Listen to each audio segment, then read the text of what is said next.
chrétienne équilibrée. Amen. On va voir comment on a une vie chrétienne équilibrée.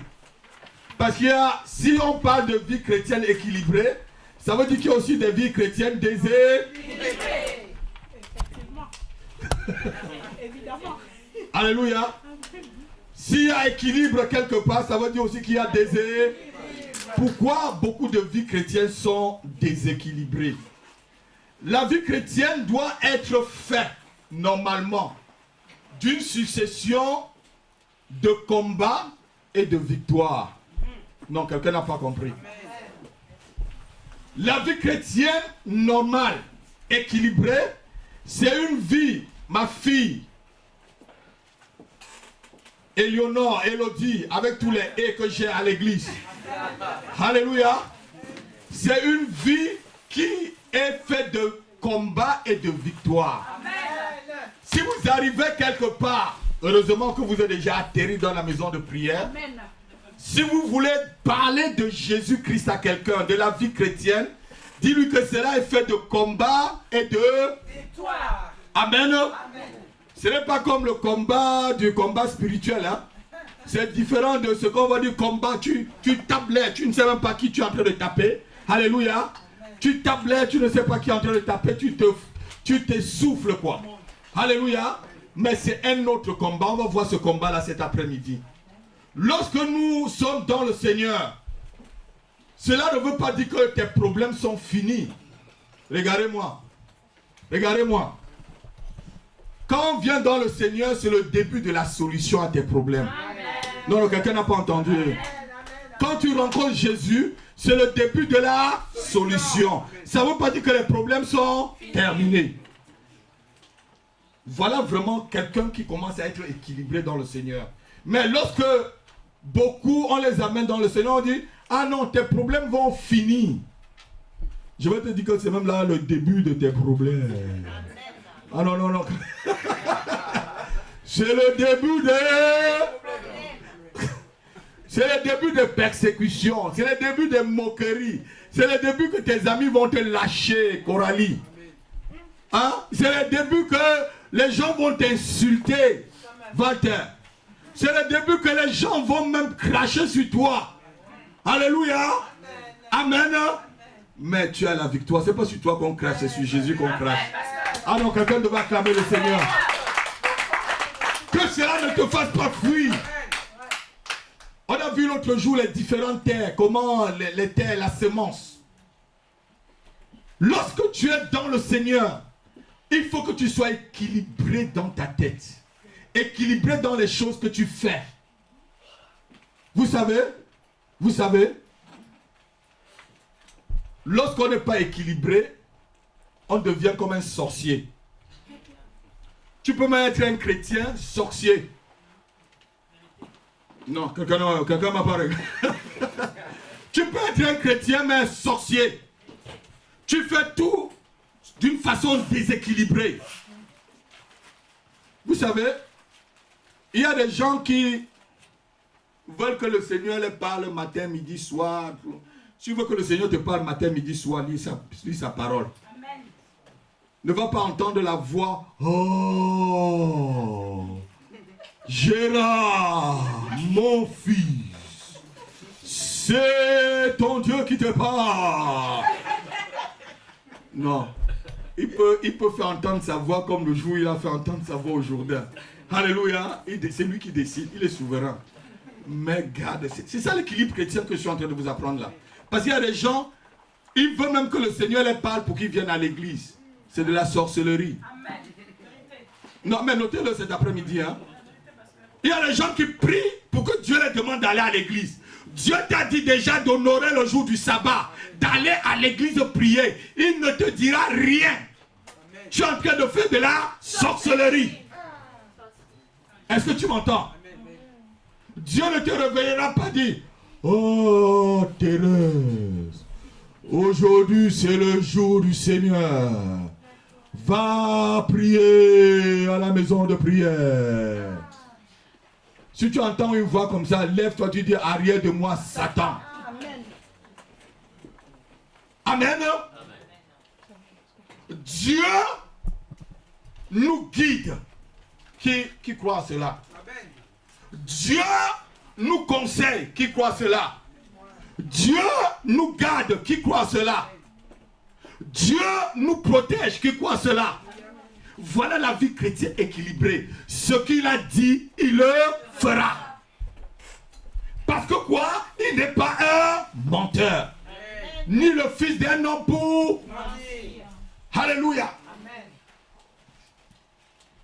Si tu crois, c'est là où tu commences à être équilibré.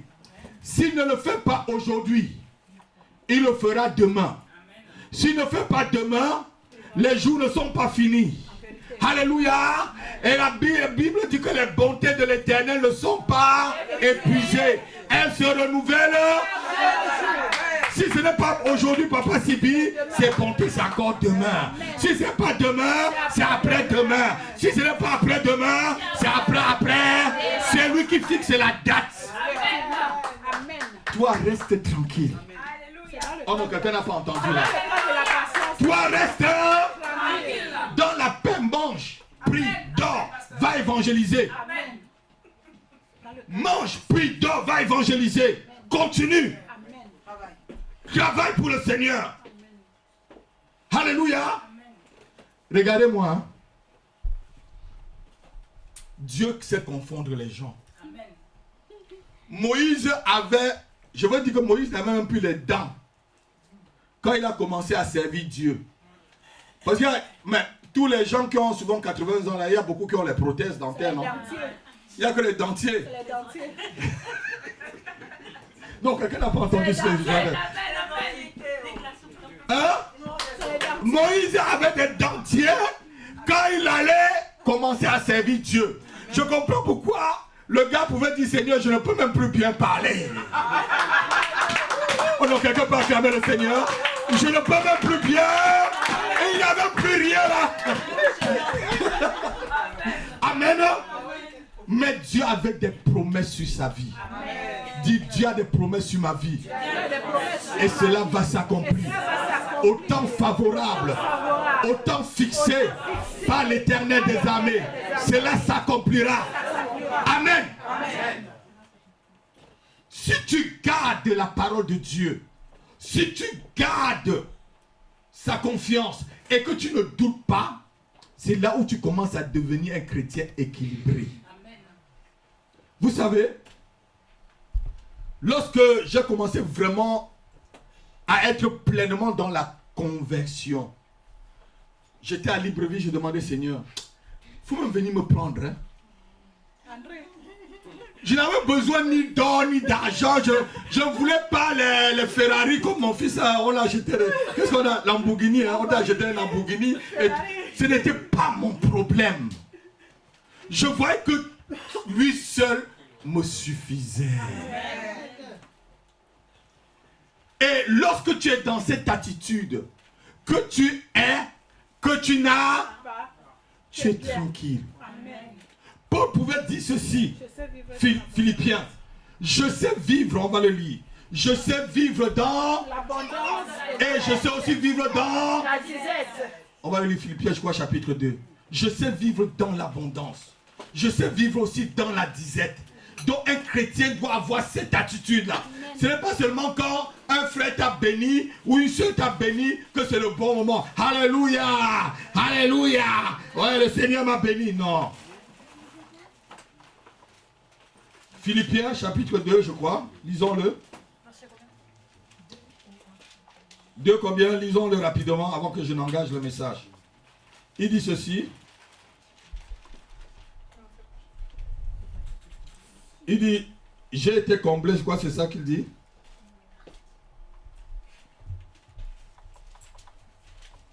Non, vous n'êtes pas des lecteurs de la Bible, mes enfants. Ce n'est pas que j'ai remporté la... Ah non.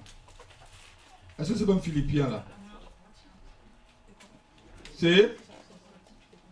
C'était pas dans ma tête, c'est venu dans ma tête, c'est pas dans mon message devant moi là. Alléluia. Lis ma fille.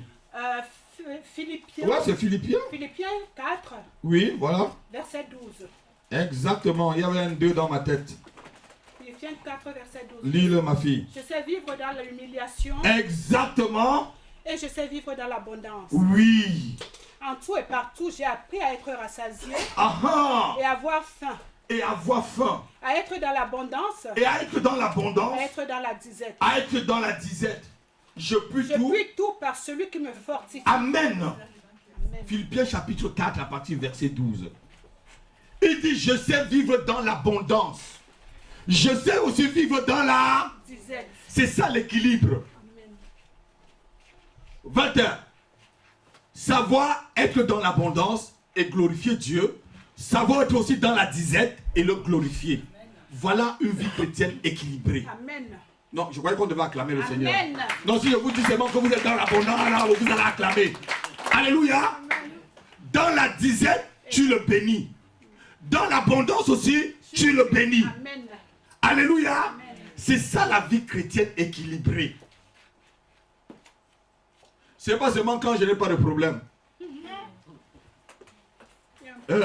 Combien de personnes dans l'église, quand vous avez des problèmes, Dieu m'a abandonné. Seigneur, tu m'as oublié. Combien de fois vous avez déjà dit ça au Seigneur, même cette semaine-là? 10 000 fois. Ah, mon fils, combien de fois? Il ne t'a pas abandonné, Simon. Dieu est en train de te faire passer par une porte, par un chemin. Il ne t'a pas abandonné. Alléluia. Je sais vivre dans l'abondance. Et je sais aussi vivre dans la disette. J'ai appris à être rare. Sasié. Et j'ai appris aussi à avoir. Faim. Regardez-moi. Apprenez à avoir faim et à être aussi rassasié. Dieu ne dit pas ici que le chrétien va être seulement rassasié. Si tu es toujours rassasié, tu vas être comme un enfant kwasheko avec un gros ventre et une petite tête. Apprends aussi à digérer, souvent que le ventre là devant tout plat, même dans les jeûnes. Tu jeûnes jusqu'à ce que ton cou sort. Alléluia. Moi, quand j'étais... Vous savez, quand j'étais jeune chrétien, quand je jeûnais là, je ne rasais pas ma barbe. Je laissais la barbe d'Aaron. Vous savez, les musulmans laissent leur barbe, mais les chrétiens, eux, ils laissent leur barbe. C'est la barbe, ils te disent que c'est la barbe d'Aaron. Quand ils voyaient quelqu'un à l'église, je suis au désert. Frère, je suis au désert, je ne veux pas beaucoup parler. Je suis au désert, je ne veux pas beaucoup parler. Alléluia. Parce que j'étais quelqu'un de très loquace. Quand je suis arrivé dans le Seigneur, je bavardais beaucoup. Tout ce que le Seigneur me disait, je racontais. Et j'entrais souvent dans le jeûne pour que le Seigneur me permette de garder pour moi. Alléluia. De ne pas tout dire. Il faut vraiment que le Seigneur me dise de vous dire quelque chose pour que ça sorte de ma bouche. Sinon, ça ne sort pas. J'avale, même s'il va me prendre avec, il me prend pour partir. Alléluia. Donc, une vie chrétienne, c'est aussi une vie de souffrance et de bonheur. Regardez-moi. C'est ça l'équilibre.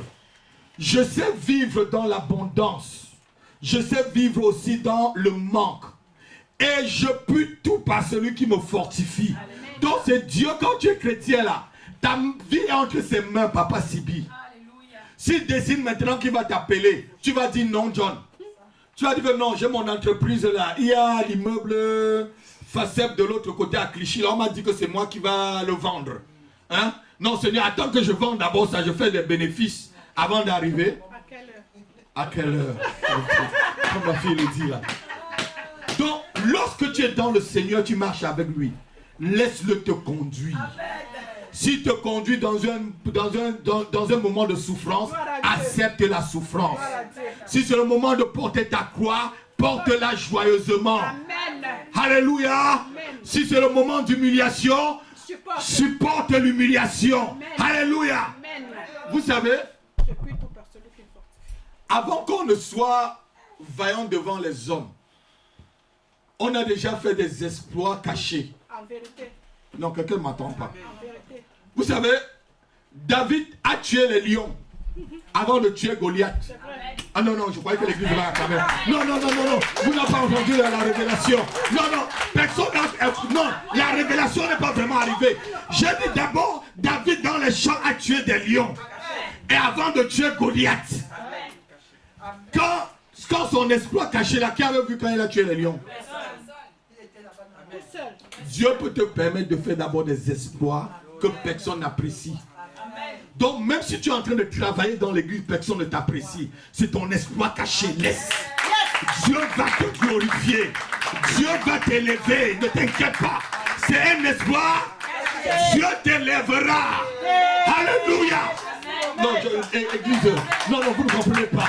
L'église n'a pas entendu la révélation cet après-midi. Alléluia. Même si tu es en train de faire les choses, le pasteur Happy ne voit pas. C'est ton espoir caché, John. Tu as compris? Dieu t'élèvera. Il y aura un jour, tu vas tuer Goliath devant tout le monde. Devant Israël, tu vas tuer Goliath. Et tu seras acclamé plus que le pasteur Happy en ce temps-là. Alléluia. Amen. Il faut d'abord que tu aies un exploit caché. Et c'est ça la vie chrétienne. Lorsque tu viens dans le Seigneur, tu viens comme à l'église, on te donne un travail à faire. Fais-le joyeusement, s'il te plaît. Si tu balais, balais joyeusement. Ne demande pas que le pasteur t'apprécie ou la soeur t'apprécie. C'est là la vie. Tu le fais pour qui? Tu le fais pour le Seigneur. Pour Dieu. Amen. Tu le fais pour le Seigneur. C'est ça la vie chrétienne équilibrée. Quand tu viens là, on te demande d'aller chanter. Tu ne chantes pas pour moi. Tu chantes pour Dieu. Je parle aux chantres là. Vous chantez pour Dieu. Si vous croyez que vous êtes en train de faire plaisir au pasteur Happy, ne me faites plus plaisir. Faites plaisir à Dieu. Amen. Si vous me faites plaisir, je ne suis qu'un homme. Le jour où je ne serai plus là. Ou le jour où je vais m'énerver et commencer à vous fouetter tout cela. Alléluia. Hein? Et quand je vais commencer à vous blâmer tout cela, parce que je suis fâché, donc là il n'y a plus de chantre alors. Chante d'abord pour Dieu, ça c'est la vie chrétienne équilibrée. C'est d'abord Dieu, non, acclame le Seigneur, c'est d'abord le Seigneur. C'est d'abord le Seigneur. C'est ça l'équilibre. C'est d'abord Dieu. Sache que le service que tu es en train de faire, tu ne fais pas pour un homme, mais tu le fais d'abord pour Dieu. Amen. Colossiens chapitre 1, versets 28 à 29. Alléluia. Amen. C'est lui que nous annonçons, Oui, c'est l'apôtre Paul qui le dit. exhortant tout homme Exhortons tout homme. et instruisant tout homme en toute sagesse, Instruisons tout homme à toute sagesse, afin de présenter à Dieu tout homme afin de présenter à Dieu tout homme devenu parfait en Christ. devenu parfait en Christ. C'est à quoi je travaille en combattant avec force, avec sa force qui agit puissamment en moi. Amen, assois-toi. C'est en quoi je... Quel était le travail de Paul? Exhorter, évangéliser, amener des gens à être parfaits en Christ. Et il dit, c'est à quoi il travaille en combattant. Avec sa force qui agit Puissamment. Regardez-moi. Le ministère dans le Seigneur, ma fille Élodie, c'est fait de combat et d'exhortation. Myriam, combat, exhortation. Dites avec moi. Combat, combat. Non, l'église va le dire. Combat, combat, combat. Ça, c'est l'équilibre. Alléluia. C'est en quoi nous combattons. Avec la force qui agit. Tant que tu respires. Combat, évangélisation. Combat, évangélisation. Combat, évangélisation. Sans découragement. Combat, évangélisation. Combat, évangélisation. Combat, évangélisation. Combat, évangélisation. Combat, évangélisation. Combat, évangélisation. Jusqu'à ce que Jésus arrive. Voilà la marche chrétienne équilibrée. Alléluia.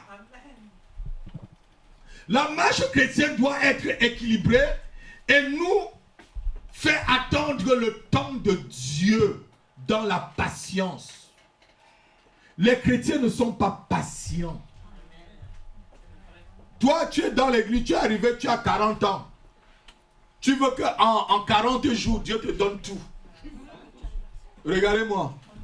Tu as fait 40 ans dans le péché. Tu vas arriver à l'église là. 40 jours, Seigneur, donne-moi tout. Donne-moi maison, voiture, femme, enfant, boulot, argent, tout. Bonne santé, tout. 40 jours. Tu es sorcier. Tu es sorcier. Il faut attendre tranquillement devant Dieu. Ésaïe, chapitre 30, verset 15. On va le lire. Il faut attendre tranquillement. C'est la vie chrétienne équilibrée, cela. Les gens viennent dans le Seigneur. C'est pour ça que beaucoup de certains qui se disent hommes de Dieu sont devenus des sorciers. Ils vont vous montrer des portables qui vont se charger. Vous avez déjà vu le Saint-Esprit charger un portable? Non, va acheter ton Lebara ou ton Lika mobile. Tu mets le code, ça entre. Si un serviteur de Dieu, vous le voyez, il te dit le serviteur de Dieu, c'est Satan. Il dit montrez vos portables. Vous montrez vos portables. On a chargé 10 000 francs sur le portable. C'est de la sorcellerie pure et simple. C'est de la prestigitation. Travail, tu vas acheter ton Lebara, papa. Si tu vas appeler à Abidjan, tu achètes ton Lebara, tu appelles tranquille. Quand tu appelles avec ce genre de portable, c'est l'enfer même que tu es en train d'appeler avec ce genre de portable. Et vous avez dit, c'est le miracle. C'est le miracle. Il fait le miracle. Il fait. Vous voyez, les gens tombent. Il fait. Et les gens tombent. Ah, il est puissant, hein? Il est puissant. Vous avez vu dans la Bible, Jésus faisait. Les gens tombaient. Les gens tombaient. Les gens tombaient. Les gens tombaient. Les gens tombaient. C'est ce que Jésus faisait. Il est puissant. Il fait le miracle. Vous voyez, le stade est plein. Même Johnny Hallyday remplit le stade avec ses démons, le stade de France. Je voyais que quelqu'un devait acclamer. Ésaïe chapitre 30, verset 15. Si vous voulez écouter moi, si vous ne m'écoutez pas. Alléluia. Amen. Car ainsi a parlé le Seigneur. Car ainsi parle le Seigneur. Écoute ma fille. L'Éternel, le Saint. L'Éternel, le Saint. Le Saint d'Israël, pardon. Oui. C'est dans la tranquillité et le repos que C'est dans la tranquillité et quoi et le repos que sera votre salut. Hé, arrête-toi un peu là.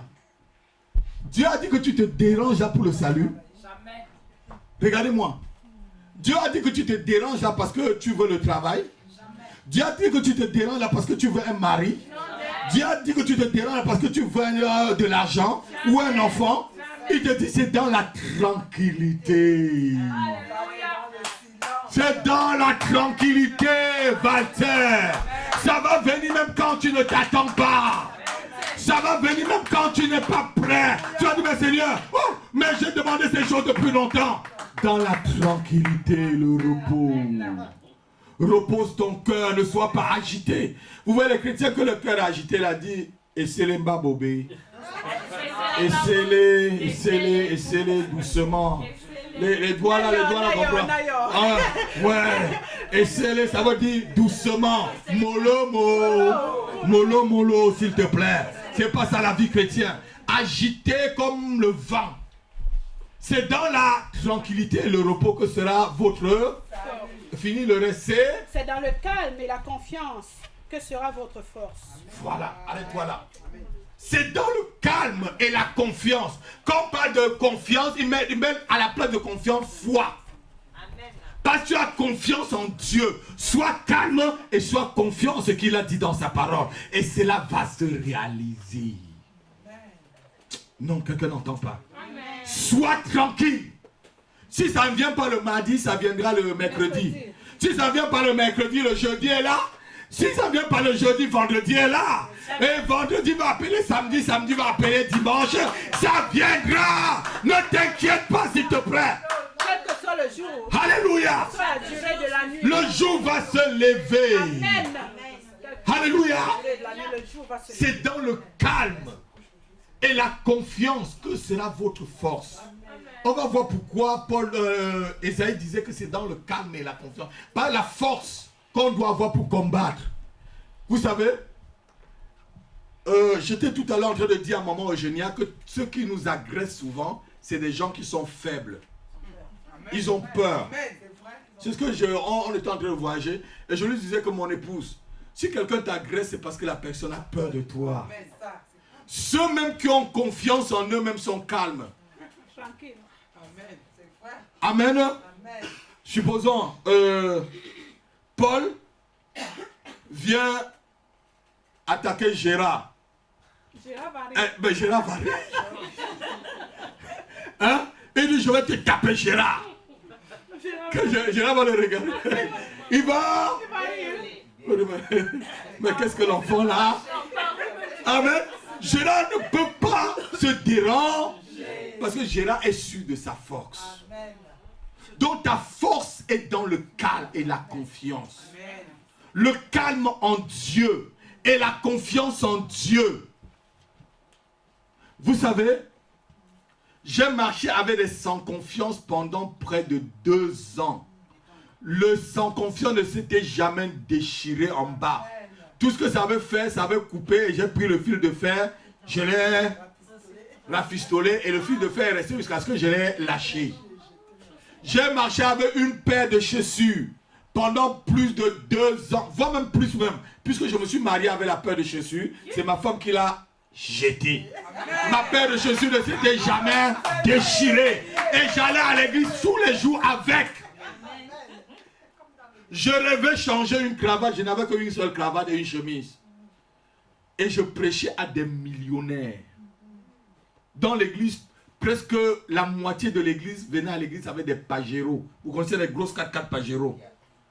Et Dieu m'avait dit, tu ne demandes même pas 1 centime à qui que ce soit. Même le pasteur, mon serviteur, tu ne lui dis pas que tu ne travailles pas.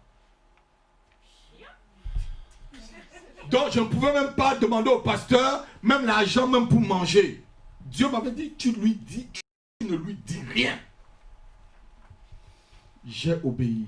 Il dit, tu es mon serviteur, je vais m'occuper de toi. Amen.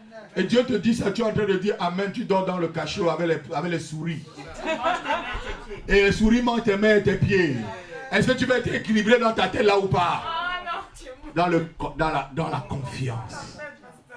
Je n'avais jamais douté de Dieu. Vous savez, la réussite, c'est que tu ne doutes même pas une seule fois. Je n'avais jamais douté que Dieu ne peut pas, que Dieu va me lâcher. Je n'avais jamais douté que Dieu peut me lâcher un seul instant. Alléluia. Je n'avais jamais douté qu'il pouvait me lâcher un seul instant. Je savais seulement que ma saison n'est pas encore arrivée. Ah non, quelqu'un n'a pas entendu. Je savais que ce n'est pas encore là. Quand je voyais les frères se marier, je dis, ben, c'est votre saison. Je voyais les frères avoir du travail, c'est votre saison. Que chacun son temps. Mais lorsque mon heure a sonné, qui pouvait? Donc, sache qu'en tant que chrétien, tu as ta saison. Amen. Tu as ton jour. Amen. Tu as ton jour de bénédiction. Amen. Tu as ton moment de bénédiction. Mais dans le calme, dans la tranquillité. C'est ça la vie chrétienne. Alléluia. Regardez-moi. C'est pas parce que tu cherches la délivrance qu'on va te dire que il y a quelqu'un qui est venu du Congo, il a rempli le stade de France, tu vas aller, il va te délivrer. C'est pas ça la vie chrétienne. Dieu est seulement au stade de France. La Bible ne dit pas que Dieu est partout. Dieu est aussi dans la maison de prière. Alléluia. Donc ta délivrance aussi est là. C'est ça la vie chrétienne équilibrée. Amen. Si Dieu t'a mis avec un pasteur, c'est que Dieu veut que ce pasteur, l'onction qu'il y a sur ce pasteur te bénisse. Amen. Mais si tu veux aller prendre par-ci, prendre le mélange par là, tu ressembles à quoi alors? Hein? Tu as la peau comme la peau d'une panthère. Ici c'est rouge, là-bas c'est noir, là-bas c'est jaune, là-bas c'est multiples couleurs. Tu ressembles à qui? Il faut avoir une identité. La vie chrétienne, c'est d'avoir une identité. L'identité de ton père spirituel. Tu le ressembles. Paul disait, soyez mes imitateurs. Comme moi aussi, je suis imitateur de Christ. Alléluia. Soyez mes imitateurs. Regardez-moi. Qui croit que je suis capable de leur transmettre quelque chose de spirituel dans sa vie? Mais gardez votre confiance. C'est fait. Gardez votre confiance, même si le vent souffle. Vous savez, Élie, on ne connaissait ni son père, ni sa mère. Le Tishbite. On dit seulement Élie le Tishbite. On ne sait même pas si son père connaissait Dieu ou pas. L'homme de Galade. On ne sait même pas là où il sortait, même sa lignée. Mais Élisée a eu confiance en lui ou pas? Amen. Non, quelqu'un, je crois que quelqu'un devait acclamer le Seigneur. Amen. Amen. Élisée a vu quelque chose sur lui. Amen. Il a dit, frère, André, ces choses-là, je veux le double, Seigneur. Qu'il soit tichite, qu'il marche pieds nus, qu'il a fui une femme, Jézabel, je veux cette onction. Même l'onction qui a fui Jézabel là, je la veux au double. On a voulu le décourager n'importe comment, mais ses yeux étaient fixés dessus. Amen. Tes yeux doivent être fixés sur le Seigneur. Acclame le Seigneur. Tes yeux doivent être fixés sur lui. Voilà la vie chrétienne équilibrée. Que tes yeux ne soient pas fixés partout. Que tes yeux ne se promènent pas partout. Il y a des chrétiens, leurs yeux se promènent partout. Les yeux se promènent partout. Oh, le prophète Mabungu est venu du Bas-Congo. Le prophète Santos est venu d'Argentine. William Johnson est venu des États-Unis, de Boston. Et sa vie est toujours la même chose. Vous savez, lorsque tu es un vrai chrétien, tu attrapes un père spirituel, il t'enseigne. Et ses enseignements. Vous savez qui a enseigné Paul au départ? Gamaël. Gamaël, c'est son père spirituel. Il dit bien, j'ai étudié et j'ai appris sous Gamaël. Donc, ce que Paul pouvait parler, et regardez même quand il parle du divorce et du remariage et de tout ce qui se passe dans le mariage, quand on parle de la vie de Gamaël, quand vous faites des recherches dans tout ce qui est encyclopédie biblique et dans les dictionnaires, on voit que la vie de Paul ressemblait à la vie de Gamaël et dans la même école que Gamaël a étudié. Amen.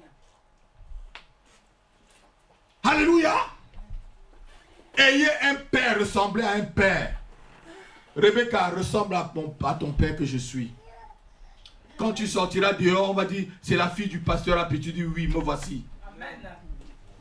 Et on te dit, prêche, tu prêches comme moi. Amen. On te dit, parle, tu parles comme ton père. C'est ça l'équilibre chrétien. Amen. Alléluia. C'est dans le calme, dans la tranquillité. Il faut vivre tranquillement et combattre avec la force que Dieu nous donne.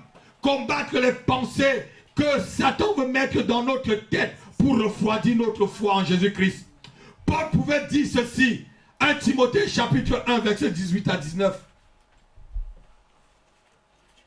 Voilà le sens même du combat. C'est ce que Paul va expliquer à Timothée maintenant là. Le sens même du combat. C'est quoi le combat que Paul dit tout le temps? Quand vous comprenez combat, qui est déjà parti au combat spirituel dans la salle? Montrez-moi la main. Vous avez combattu combien de démons? Vous êtes sorti fatigué, hein? Vous allez voir le sens. Hein? Tu avais fait quoi, ma fille? Tu avais les cerfs? C'est quoi les cerfs? Les cerfs noirs. En dessous, là, les poches. Bon, voyez le vrai sens du combat que Paul dit. Et c'est dans ce verset que quelqu'un a pris pour faire sa secte. Lisons là. 1 Timothée chapitre 1 verset 18 à 19. 18 à 19. Lisons-le là. Alléluia. 18-19. Le commandement que je te donne. Timothée. Que je t'adresse, Timothée, mon enfant. Oui. Selon les prophéties faites précédemment à ton sujet, c'est que d'après elles, tu combattes le bon combat. Tu combats le bon combat. Donc il y a le mauvais combat. Ce que vous allez au combat spirituel faire là, elle me fait là, c'est le mauvais combat. C'est le mauvais. Le bon combat, le voici. Vas-y, en gardant. En gardant. Oui. La foi et une bonne conscience. Oui. Cette conscience, Oui. quelques-uns l'ont perdue. Oui. Et ils ont fait naufrage par rapport à la À foi. la foi. Je vais vous expliquer tranquillement maintenant. Touche quelqu'un, dis-lui, le combat c'est garder la foi et la bonne conscience en Jésus-Christ. Le combat, ce n'est pas aller se taper les mains dans le vide. Alléluia.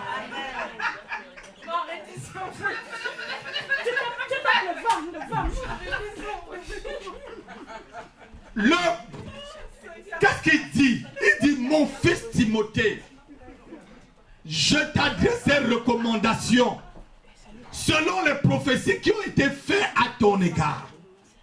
Que tu combattes le bon combat. Que tu combattes le bon combat en gardant, il explique ce que c'est que le bon combat. C'est ça la vie chrétienne équilibrée. En gardant ta foi, en gardant ta confiance, en gardant ta foi en Dieu, en Jésus-Christ. C'est ça le bon combat. Alléluia. Ce que Satan veut, c'est d'arracher ta foi, c'est d'anéantir ta foi, pour que tu fasses à la fin naufrage. Vous savez ce que ça veut dire naufrage? Donc tu t'es noyé. Ton bateau a coulé. Mon bateau ne coulera pas au nom de Jésus. Alléluia. Donc le bon combat, c'est que ton bateau ne coule pas. Garde la foi en Christ. C'est ça la vie chrétienne équilibrée, Simon. Quelles qu'en soient les difficultés, John, garde ta foi.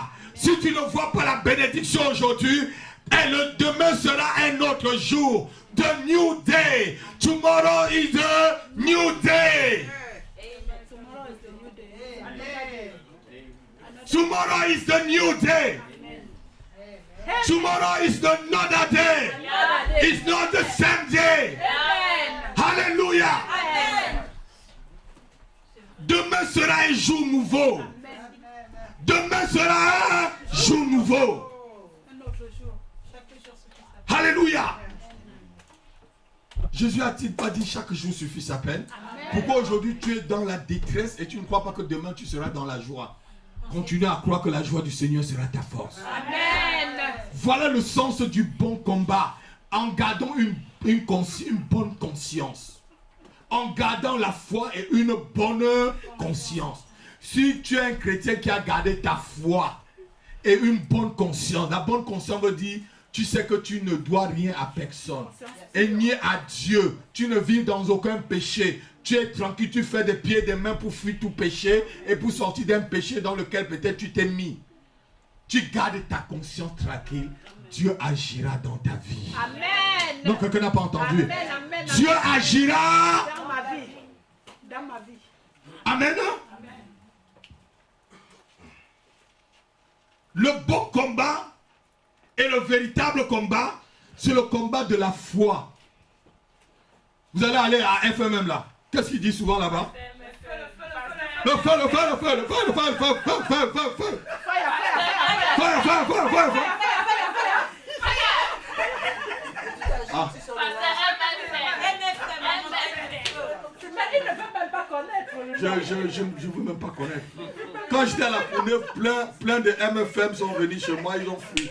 Parce que le feu qui était chez moi était encore plus grave que leur feu. Tu te rappelles? Il y avait du monde qui était quitté de là pour venir me voir. Eux-mêmes, ils ont pris encore et ils sont partis. Parce que le feu qui avait la maison de prière, c'était le feu dévorant. C'est un feu qui ne dit pas le bruit, mais ça dévore. Alléluia. Amen. La vie chrétienne équilibrée. Gardez une bonne conscience en Christ. Il faut marcher et vivre d'une façon que les enfants de Dieu doivent garder leur foi toujours en Dieu. Amen. La Bible dit que Abraham crut en Dieu et cela lui fut imputé à... Abraham n'avait jamais eu un seul instant qu'il pouvait mourir sans avoir d'enfant. Vous savez, il y a un jour, j'étais dans une église à Montréal. Mais cette jeune fille, c'était une jeune fille de 21 ans.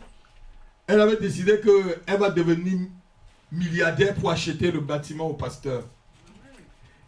Elle est venue, elle est venue dans le bureau du pasteur, elle nous rencontre. Elle dit, pasteur, je veux te dire quelque chose. Vous savez comme vous venez souvent me déranger. Parce que je dis que ma fille, tu prie pour ma foi, pasteur. Parce que Satan est en train d'attaquer ma foi là pour que je devienne plutôt millionnaire. Je vais être milliardaire.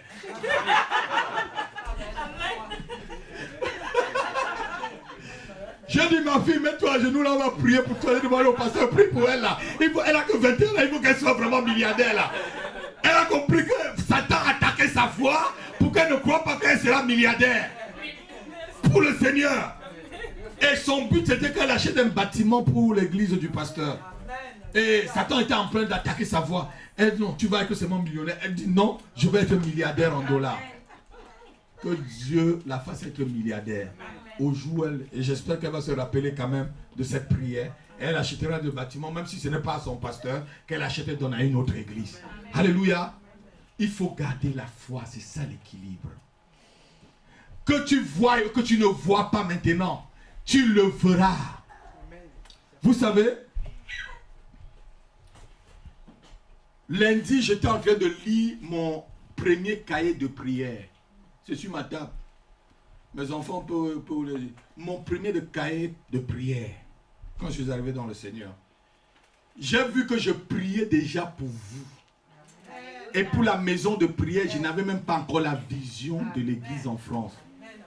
Va dans le cahier, tu vas voir, j'ai coloré, exaucé en jaune. C'est lundi que j'ai coloré, je ne savais pas que je priais pour la maison de prière. J'ai regardé sur un ancien cahier de prière.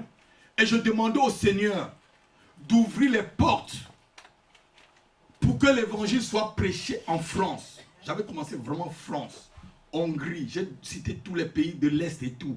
Soit par moi, dans ma prière je dis Seigneur, soit par moi, soit par d'autres de tes enfants. Amen. Vous comprenez un peu comment Dieu fait des choses? Et j'ai toujours continué à prier ainsi. Voilà que la chose, ça, les ossements est venu, papa, j'avais oublié. Ayez foi en Dieu, s'il vous plaît. Quand vous demandez quelque chose, je ne connaissais même pas la couleur de la terre de la France quand je priais. Je me rappelle un jour, Alain venait en vacances. J'ai dit à Alain, mon cousin, quand tu reviens en vacances prochaines là, apporte-moi la terre de la France pour que je vois comment la terre de la France. Mets ça dans un sachet, tu nous apportes. Il a gratté la terre de Clichy sous bois, il nous a apporté. Acclamons le Seigneur. Alléluia. Amen. Il faut avoir foi en Dieu, s'il vous plaît. C'est ça la vie chrétienne équilibrée. Pas un coup tu as foi, un coup tu n'as plus foi. Un coup tu as foi, un coup la foi finit. Comme ça. Montagne russe. Montagne. Quand il y a une persécution, tu fais naufrage.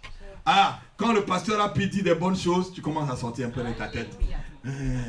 Tu arrives dehors, là, il y a une persécution. Bon. Non, ne fais pas montagne russe. Dans la maison de prière, dis, Seigneur, avec toi, j'irai de gloire en gloire, de foi en foi. Ma foi doit grandir. Ma foi doit persévérer. Ma foi doit grandir. Au nom de Jésus-Christ.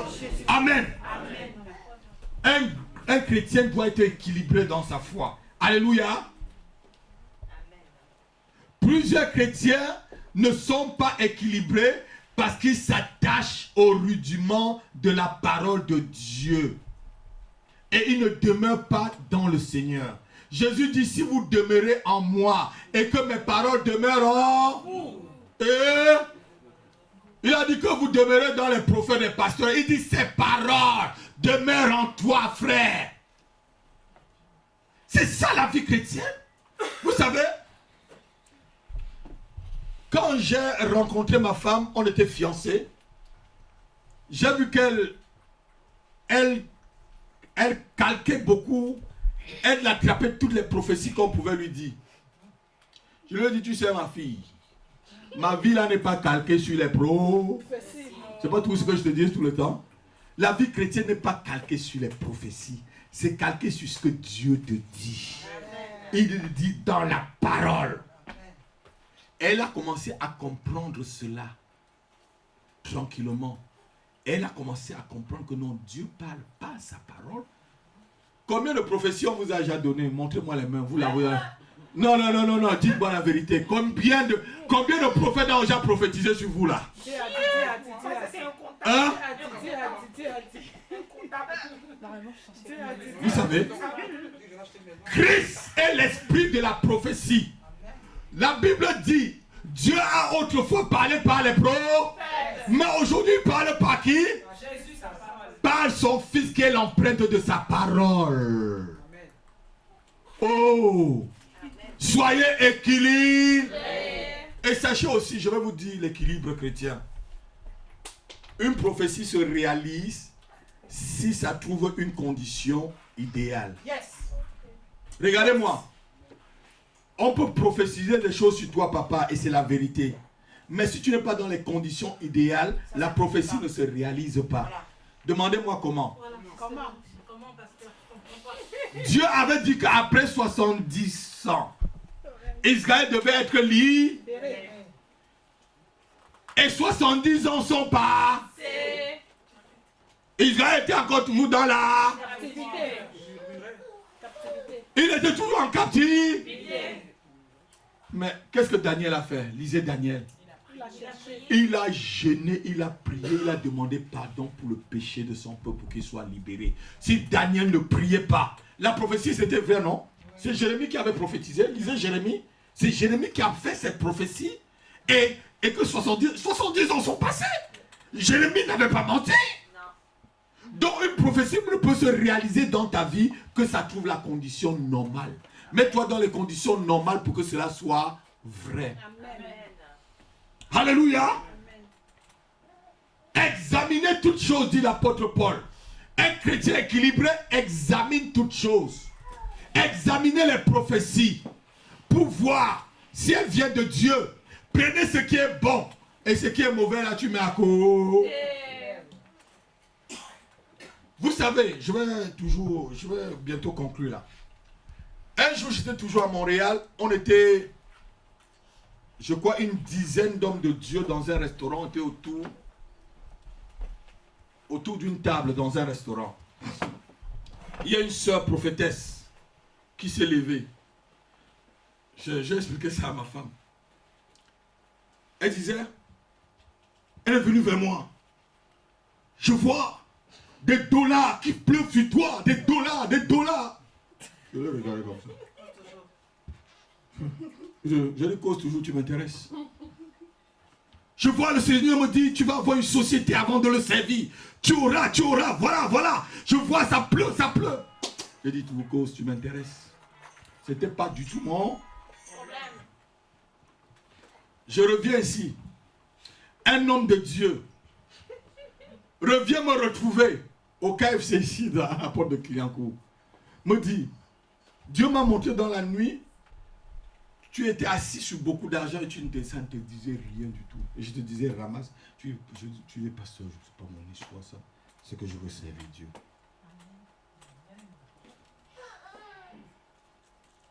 Alléluia. Amen. Vous connaissez cet homme de Dieu, je ne vais pas donner son nom, ma femme connaît très bien.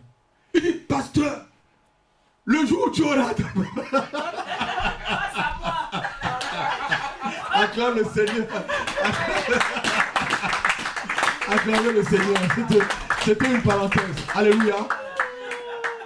Mais c'est quand, écoutez-moi bien, c'est quand je me suis engagé vraiment un peu dans le monde des affaires que j'ai revu tout ce que la sœur m'a dit il y a plus de 10 ans dans ce restaurant. Et j'ai rappelé à ma femme les paroles qu'elle me disait. Et j'ai vu que les paroles qu'elle disait se réalisaient un à un. Et c'est en train de se réaliser sur ma vie.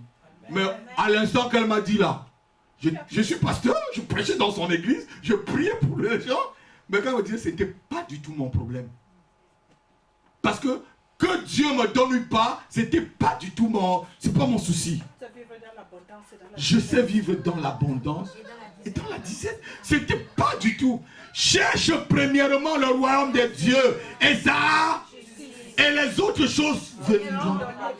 Alléluia. Ne cherche pas d'abord vers l'équilibre chrétien. Tu dois d'abord chercher Dieu. Dis, je cherche d'abord le Seigneur. Je cherche d'abord le Seigneur. Et non les bénédictions. Je cherche d'abord Dieu. Et non les bénédictions. Je cherche d'abord Dieu. Et non les bénédictions. Amen. C'est ça l'équilibre chrétien.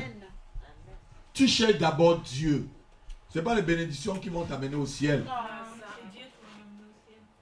Hein, ma fille Chantal, ce n'est pas les bénédictions. Hein? Ça perd même. Vous savez, les bénédictions peuvent même te perdre. Alléluia. Cherche d'abord Dieu. Dieu, si tu as Dieu, tu as tout, ma fille. Amen. Vous savez, je voudrais que vous aimez Dieu comme je l'aime. Oh Dieu. Qu'il le fasse. Je voudrais que vous aimez Dieu tel que moi-même je l'aime. Je voudrais que vous aimez le Seigneur de la même façon que je l'aime. On a un dernier verset à lire. 2 derniers versets. Colossiens chapitre 2, versets 6 et 7. Voilà encore une autre forme d'équilibre chrétien. Colossiens chapitre 2, versets 6 à 7. Est-ce que quelqu'un comprend ce que c'est que l'équilibre dans le Seigneur? Il faut être équilibré, s'il vous plaît. Ce n'est pas parce qu'il n'y a pas que tu vas plus venir à l'église. Ou ce n'est pas parce que tu es passé, quelqu'un a piétiné ton pied. Ah, dans la maison de prière, là, les gens ne respectent pas les gens. Hein. Regarde la femme du pasteur m'a mal parlé. Peut-être le Seigneur a permis que sa servante ouvre sa bouche ce jour-là pour te mal parler, pour que ta propre chair à ton orgueil la tombe. Et comme tu ne veux pas que ton orgueil tombe, tu fuis l'église. Et tu accuses la servante du Seigneur. Elle peut te parler dur ce jour-là parce que elle veut que l'orgueil tombe. Ou moi-même le pasteur, je te parle dur parce que Dieu veut faire tomber l'orgueil pour te bénir. Parce que Dieu résiste aux hommes. Amen. Colossiens chapitre 2, versets 6 et 7. Ainsi donc. Oui, vas-y. Ainsi donc, quand vous avez reçu le Seigneur Jésus-Christ, marchez en lui. Marchez en lui, continue, étant raciné et fondé en lui. Étant raciné et fondé en qui? En lui. On n'a pas dit étant raciné et fondé dans les miracles. Étant raciné et fondé dans les bénédictions. Étant raciné et fondé dans les miracles. Non. Étant enraciné et fondé en Jésus-Christ. Voilà l'équilibre chrétien. Continue, ma fille. Et affermi par la foi. Et affermi par quoi? La foi. Toujours la foi, la confiance. Continue. D'après les instructions qui vous ont été données. D'après les instructions que je vous donne cet après-midi. Et abonder en action de grâce. Et abonder en action de grâce. Amen. Alléluia. Amen. Ta vie doit être fondée en Jésus-Christ. Dis Seigneur, je veux fonder ma vie en toi et abonder en grâce et en action de grâce. Et que ma foi soit fondée sur toi et en toi seul. Jésus-Christ de Nazareth. Amen. Est-ce qu'on t'a demandé que ta foi, ma fille, soit fondée sur quelque chose d'autre? Non. Ta foi, voilà un chrétien équilibré. Non, ta foi n'est pas fondée sur moi. Je ne suis qu'un homme. Amen. Alléluia. Amen. Je peux sortir là. Dieu me dit que maison de prière là maintenant là. Tu vas appeler un pasteur pour qu'il soit dirigeant de la maison de prière. Je démarre ma voiture, je vous appelle. Je dis que bon, Dieu m'a dit que c'est tel pasteur qui est maintenant. Il m'a dit d'aller ailleurs. On te suit ailleurs. Non, vous ne me suivez pas. Vous restez là. Parce qu'ailleurs, il faut que je commence avec d'autres personnes. Vous ne me suivez pas. Vous restez. C'est votre église. Quand Paul n'était pas là, l'église de Corinthe ne marchait pas. Quand Paul n'était pas là, l'église de Thessalonique ne marchait pas. Quand Paul n'était pas là, l'église de Colosse ne marchait pas. Vous ne me suivez pas, vous y restez. Et vous adorez Dieu tous les jours. Et vous continuez dans la vision que Dieu a donnée pour la maison de prière. Vous la connaissez très bien. Et vous réalisez cette vision. C'est ça les chrétiens équilibrés. Alléluia. Elle me dit, on va te suivre là-bas. Et pasteur, on n'a pas encore fini. Fini. On doit te suivre encore. Ta foi doit être fondée dans le Seigneur. Alléluia. La vie chrétienne équilibrée, c'est garder la foi dans toutes les épreuves que nous pouvons traverser. Et voir la main de Dieu sur tout ce que nous vivons. Ne doutons pas dans notre marche, s'il vous plaît. Quand tu ne doutes pas, tu deviens quelqu'un d'équilibré. Et voici comment Dieu te voit. Jérémie chapitre 17, verset 7 à 8. Voilà comment Dieu te voit lorsque tu es un chrétien équilibré. On va terminer par là. Jérémie 17, verset 7 à 8. Jérémie 17. Verset 7 à 8. Alléluia. Mhm. Béni soit l'homme qui se confie dans l'Éternel. Oui. Et dans l'Éternel est l'espérance. Oui. Il est comme un arbre planté près des eaux Oh là là. et qui étend ses racines vers le courant. Il n'aperçoit point la chaleur. quand Il n'aperçoit point la chaleur. Et son feuillage reste vert. Et son feuillage reste vert. Dans l'année de la sécheresse, Dans l'année de la sécheresse, il n'a point de crainte. regardez-moi, regardez-moi. Dans l'année de la, vous savez, l'année de la sécheresse, c'est la crise, c'est la disette. Il n'a point de Crainte. Continue. Et il ne cesse de porter du fruit. Il ne cesse de porter du fruit. Alléluia. N'aie pas peur. Tu es comme un arbre planté près d'un cours d'eau. Et tu es arrosé tous les jours par la parole de Dieu. La parole de Dieu, c'est comme des sources d'eau. La Bible dit que les sources d'eau jailliront de ton sein jusqu'à la vie éternelle. Alléluia. Ne crains rien. Même si à la sécheresse, Dieu peut permettre cette sécheresse pour que quelque chose d'autre se passe. Alléluia. N'est-il pas le Dieu qui rend un désert comme un fleuve? N'est-il pas le Dieu qui fait sortir l'eau du rocher? Alléluia. N'est-il pas le Dieu qui fait un chemin dans le désert? N'est-il pas le Dieu qui ressuscite des morts? N'est-il pas le Dieu qui fait marcher les paralytiques et les boiteux? N'est-il pas le Dieu qui rend celui qui est pauvre riche? N'est-il pas le Dieu qui guérit les malades? N'est-il pas ce Dieu? Pourquoi tu dois craindre? Alléluia. Qui dans la salle a déjà vu la main de Dieu sur sa vie? J'en ai déjà tellement vu que je ne peux pas douter un seul instant. Alléluia. Ta vie chrétienne doit être équilibrée parce que tu ne dois pas douter. Amen. Même si tu es malade aujourd'hui, Dieu te dit un jour tu seras guéri. Il s'appelle Jéhovah Raphaël. Raphaël arrive. Amen. Si tu es dans l'injustice, comme votre maman a subi l'injustice pendant 3 ans, et quand elle m'a dit le premier jour, je lui ai donné le verset. Et elle a vu comment les choses s'accomplissent au fur et à mesure. Jusqu'à, je crois, c'est hier ou avant-hier. C'est hier, hein? Alléluia. Alléluia. Où Dieu a mis un terme à tout cela. Amen. Amen. Vous avez déjà vu quelqu'un qui fait une mutation dans la fonction publique en 3 semaines? Et surtout avec une santé qui n'est pas... 3 semaines? Vous avez déjà vu ça? Non. Je lui ai dit, fais ton dossier, ne crains pas. C'est difficile. S'il veut encore voir encore le tonnerre, C'est de l'impossible. le tonnerre descendre du ciel, fais ton dossier, ne crains. Elle me dit, chérie, prions encore. J'ai déjà prié. Elle m'appelle souvent, chérie, je crains. J'ai déjà. J'ai déjà prié. Oh.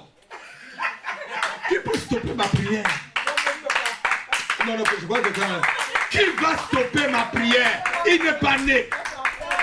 Celui qui peut stopper ma prière n'est pas encore. Qu'est-ce que j'ai fait pour que quelqu'un puisse stopper ma prière? Je ne fais rien du mal aux gens. Je suis mon Dieu tranquillement et je le sais de tout mon cœur. Parce que Satan, pour moi, Satan n'existe plus déjà là. Parce que pour moi, c'est un ennemi qui est déjà de côté. Il est déjà classé parce que la bagarre était très rude. Nous tous, on a eu des coups. On a eu des bleus. On a eu des blessures, lui et moi. Je l'ai figé de blessures, il m'a donné aussi des blessures. Donc, il connaît de quoi je suis capable. Quand tu attaques un ennemi qui est plus fort que toi, tu... Amen. Toi, tu te prépares. Il y a souvent des ennemis. Vous savez, vous avez déjà vu le lion passer Et souvent, la lienne, tu vois, eux, ils passent comme ça. Ou souvent, le lion qui passe, l'éléphant est en train d'arriver, le lion fait comme ça. Il regarde l'éléphant comme ça, il part. Pas le lion, c'est qu'il ne peut pas attaquer l'éléphant. C'est vrai, non? Le lion est fort, mais il sait que l'éléphant, bah, un coup, c'est fini. Alléluia. Donc, même l'ennemi sait qui vous êtes. Alléluia. Gardez votre foi. Regardez-moi, tout ce que Satan peut te voler, c'est ta foi. Lève-toi, on va prier.